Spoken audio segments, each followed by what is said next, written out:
可恶！可恶！可恶！可恶！西域丝绸路本该4国一起出兵的，可这帮蛮夷也未免太欺人太甚了，竟然想把我们南国踢出去！陛下，息怒！哼！不久前，西域霸主歇国突然覆灭，西域丝绸路就此空了出来。如今，漠北的准噶尔人、鲜卑人还有大魏人3国已经合纵联盟，表示以比武的形式去除一个丝绸路的驻兵权。依朕看，这帮蛮子就是要在比武上针对我南国。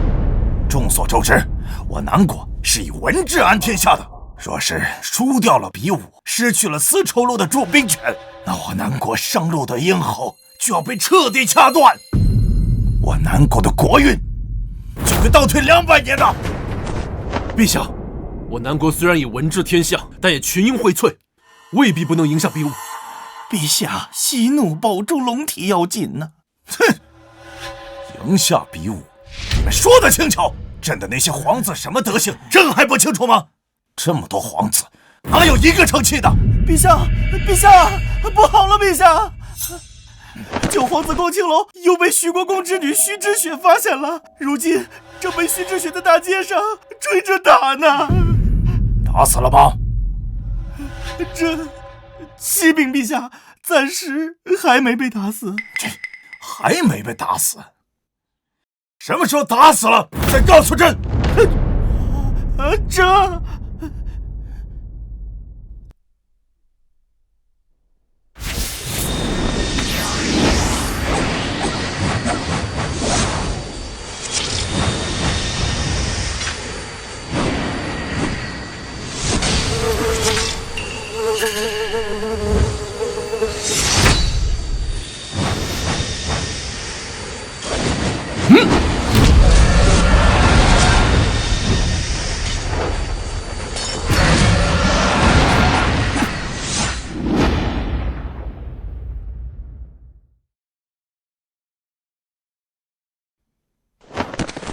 恭喜殿下，功力再次增长。张管事，你跟了我多少年了？殿下，属下加入听雨楼10年了。你堂堂一个宗师，怎会心甘情愿为我做事？若不是殿下赐下的大还丹，属下这辈子也只能卡在半步宗师境。是殿下成就了属下，属下誓死为听雨楼效力。去吧。是。叶远。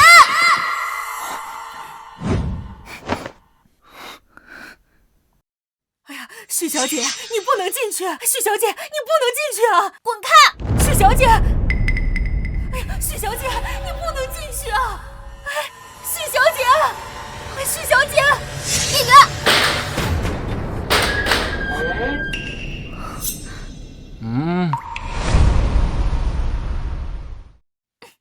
叶远，我说过，如果再让我看到你逛青楼，我就打断你的第3条腿。哎呀，来的正好。哎，来，我给你们介绍一下，这位就是我的未婚妻，南国第1美人徐国公之女徐之雪。怎么样，漂亮吗？你们打几分啊？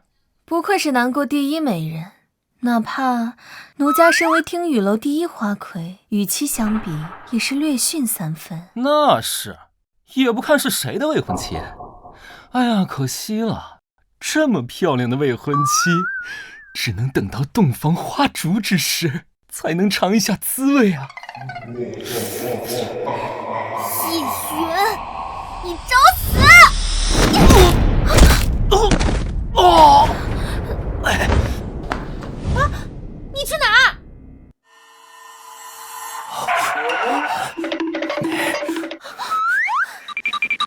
叶璇，你再跑！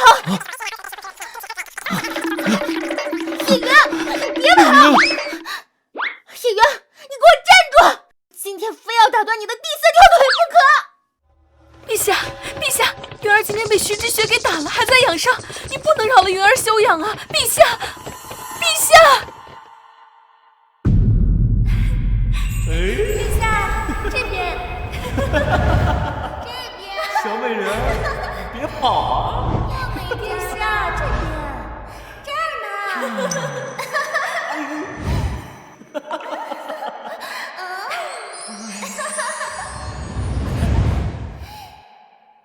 好，技术活当赏。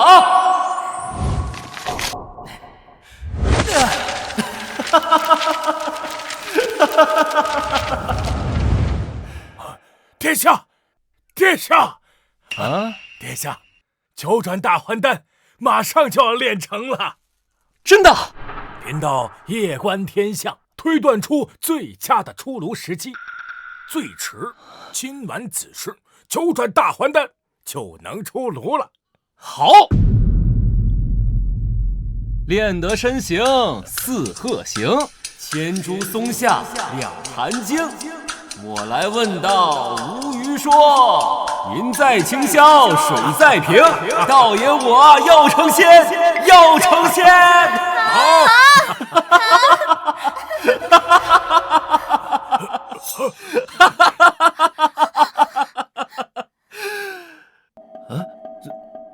干什么啊？本皇子还没成仙呢，你们怎么都跪下了？云儿，云儿，这就是你说的啊？他在养伤。父皇，你来了也不说一声啊！你个逆子，给我跪下！你啊，养道士练仙丹，招妓进宫，白日宣淫暴学无术，荒唐，简直是荒唐啊！啊！现在更是传得整个京城所有权贵都知道了，皇室的脸都被你给丢尽了。谁让他把那个破丹炉拿回来的？你们知不知道？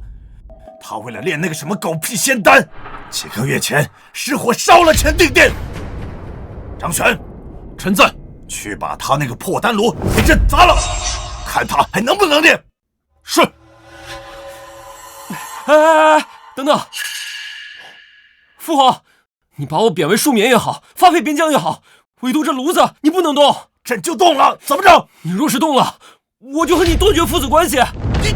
你个逆子，我今天要砍了你！我陛下，万万不可呀！再怎么说，云儿也是您的亲生骨肉啊！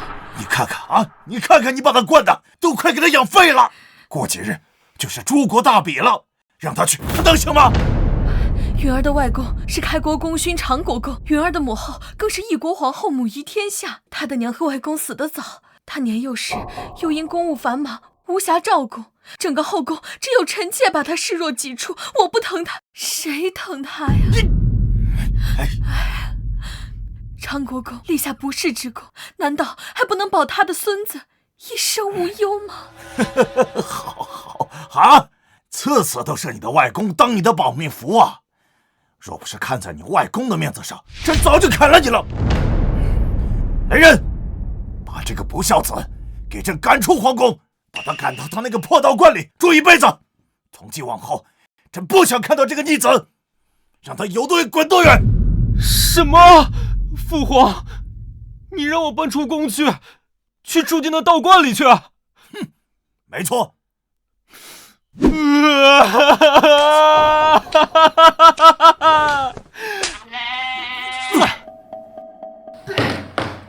一言为定，双喜临门。你这个畜生，你个皇上，气死我！皇上，陛下，陛下！还好，陛下只是气岔气，并无大碍，不然连我也保不住叶云了。娘，你刚才干嘛要护着那个废物？为何不让父皇一剑砍死他？陛下也只是说说而已，哪里真舍得下手？毕竟也是姓叶的。轩儿，娘这些年为你费尽心思，处理后宫那些有潜力的皇子，但是叶云不一样，他的外公是长国公，虽已逝去，但威望尚存。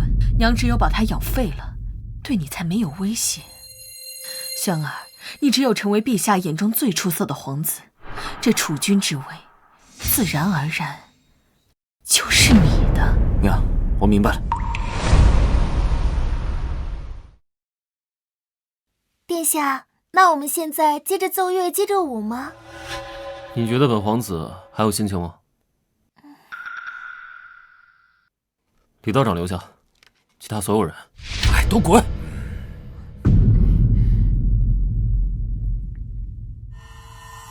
殿下，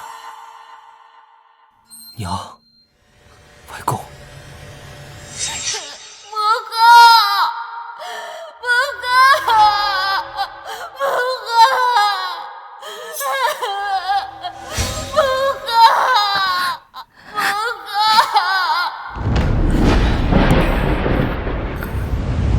皇子莫名被毒蛇咬死，五皇子在房中猝死，三皇子西巡时从马背上摔死，四皇子参加皇家狩猎时失足掉湖里淹死。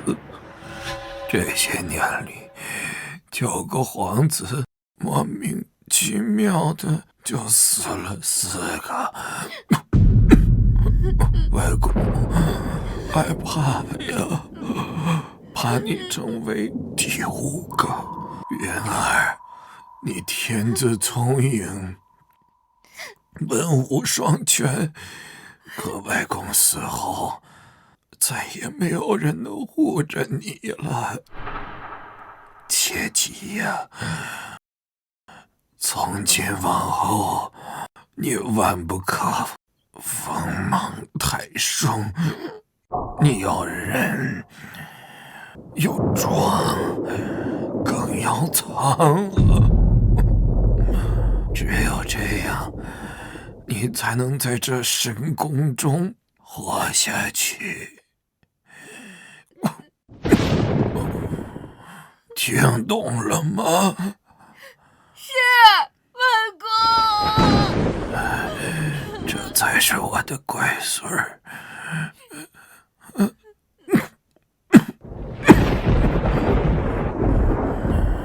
云儿，你是个聪明的孩子，外公是病死的，可你娘不是病死的，她是被奸夫所害。等你平安长大，你一定要替你娘要讨回一个公道。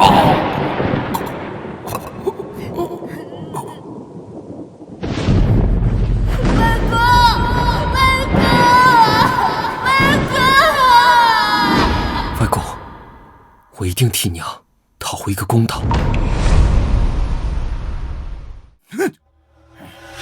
气死我了！气死我了！这个臭小子啊，在皇宫里建道观、养道士、立仙丹也就罢了啊，竟然在皇宫外面造妓院、圈养花魁，整天花天酒地，还梦想着要成仙，荒唐，简直太荒唐！陛下，息怒啊！息怒？我如何息怒啊？啊！如果朕的皇子都像这种顶天的废物，如何在比武场上赢那些蛮子，靠那些权贵的子弟吗？你说九皇子啊，小时候也明明是一个品学兼优的好孩子，怎么现在变成这个样子？陛下，九皇子可能是因为他母亲和长国公的死，对他打击太大了。哎，行吧，你先下去吧。指望你们这些皇子，还不如指望母猪会上树，到头来还得靠朕自己。哼！系统在模拟人生系统竭诚为主人服务，主人可对皇子们进行模拟人生，每一次模拟将耗费一定的国运。朕登基之日，莫名得到了这个名为系统的神异之物，只是动用此物会耗费国运，朕从未动用。现在正是南国生死攸关之际，顾不了那么多了。请主人选择模拟对象。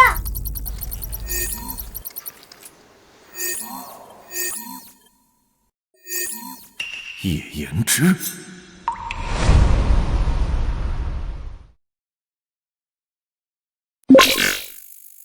模拟对象太子叶延之，耗费国运2年。模拟开始。太子叶延之，天资出众，3年前被南国皇帝立为储君，然天妒英才，于1年前突然患病，终日卧床，最终病入膏肓，于半年后离世。朕最宠爱的太子，竟然活不过半年。综合评估，英年早逝，文武兼备，南国栋梁。可惜了，言儿若不是病重，在诸国比武场上，未必不能为我南国夺魁呀。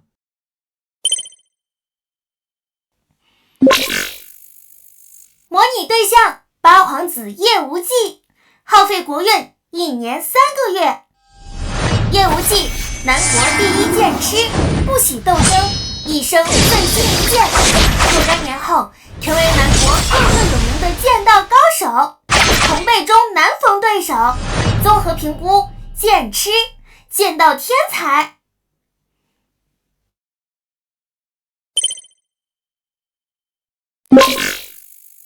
模拟对象二皇子叶轩，耗费国运1年6个月。二皇子叶轩，皇贵妃一女子，在人生力支持下，太子叶元之后，成为继任元勋。综合评估，武道之才，年少有为。不错，朕的这些儿子也不是个个都不成器。叶云，何必在你这个废物上浪费我的国运值？哼！去！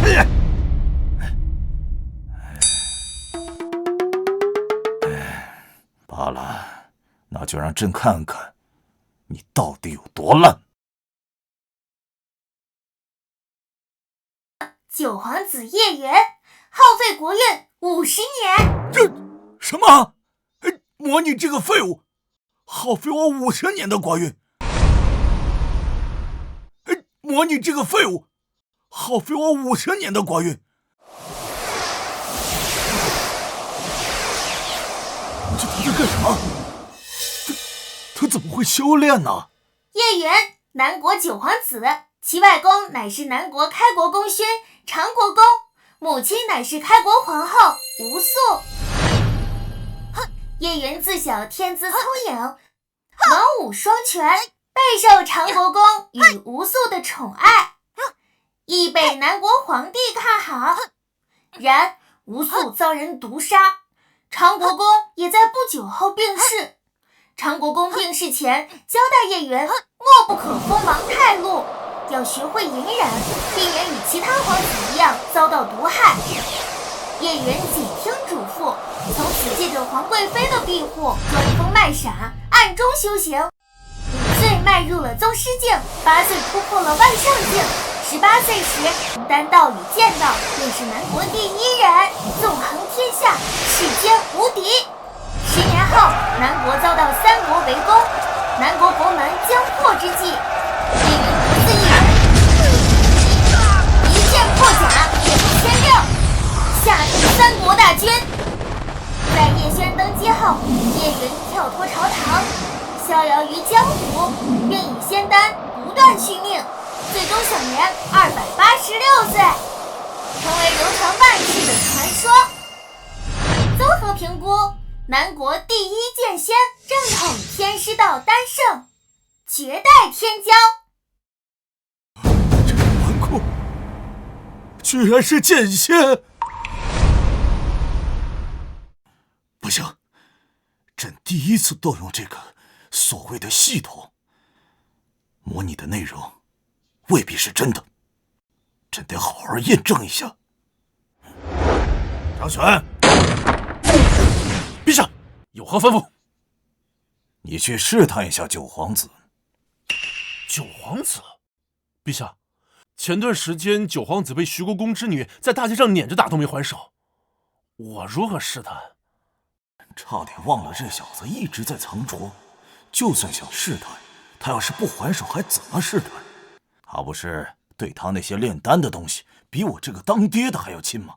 你去把他那个炼丹炉给砸了，看他还淡定吗？是。张玄可是京城第1大高手，朕倒要看看，是你一直在装疯卖傻，还是系统模拟的东西根本就是子虚乌有。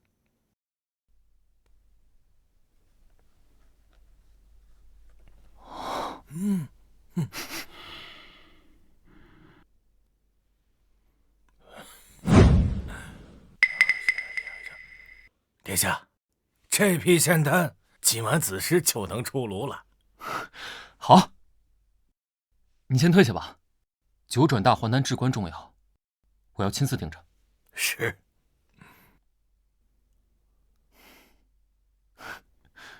这叶云真是脑子被驴踢了，整天幻想着炼成仙丹，简直荒谬。这丹房怎么这么热呀？啊！这房子真该修了，居然漏雨。真蠢，这都没发现。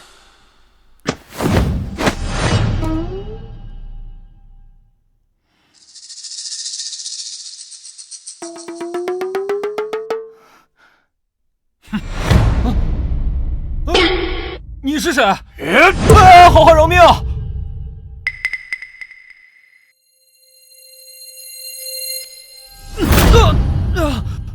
来人，有贼！护驾！护驾！你要干什么？他不是对他那些炼丹的东西比我这个当爹的还要亲吗？你去把他那个炼丹炉给砸了，看他还淡定吗？你要干什么？有话好好说，别动我的丹炉啊！你要钱是吧？多少钱我都给你，多少钱我都给你啊！哼！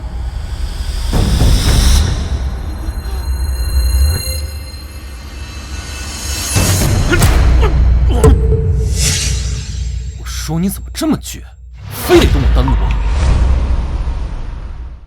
我说你咋这么倔，非得动我丹炉？没想到你藏这么深！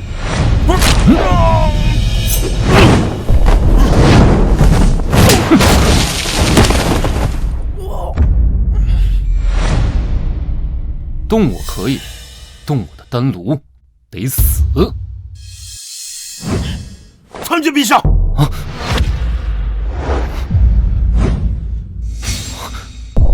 无名小贼，算你跑得快！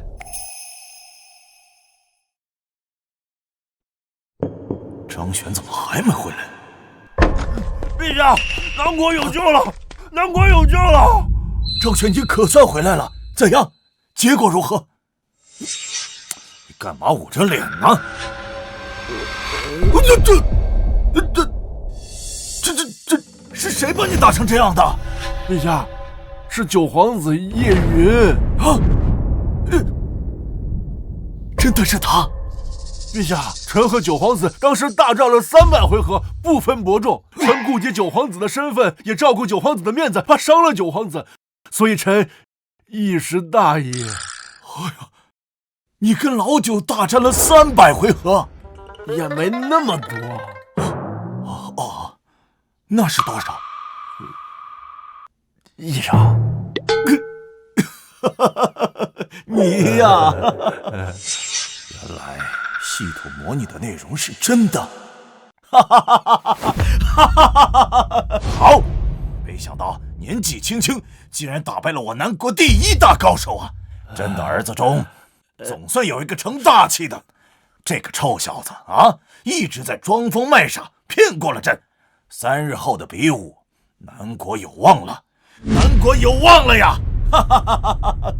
张玄，立即传令下去，让叶云和其他皇子一同参加比武。是。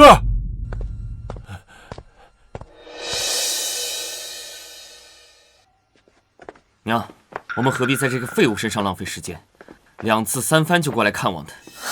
这么多年都忍过来了，也不差这么一天。更何况我每次看见他那废物模样，再看看你，娘心中总有说不出的开心。舒服。啊？嗯？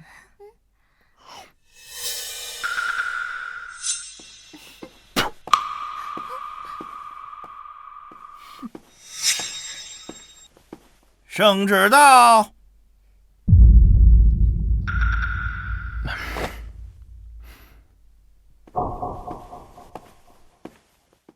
九皇子叶云接旨。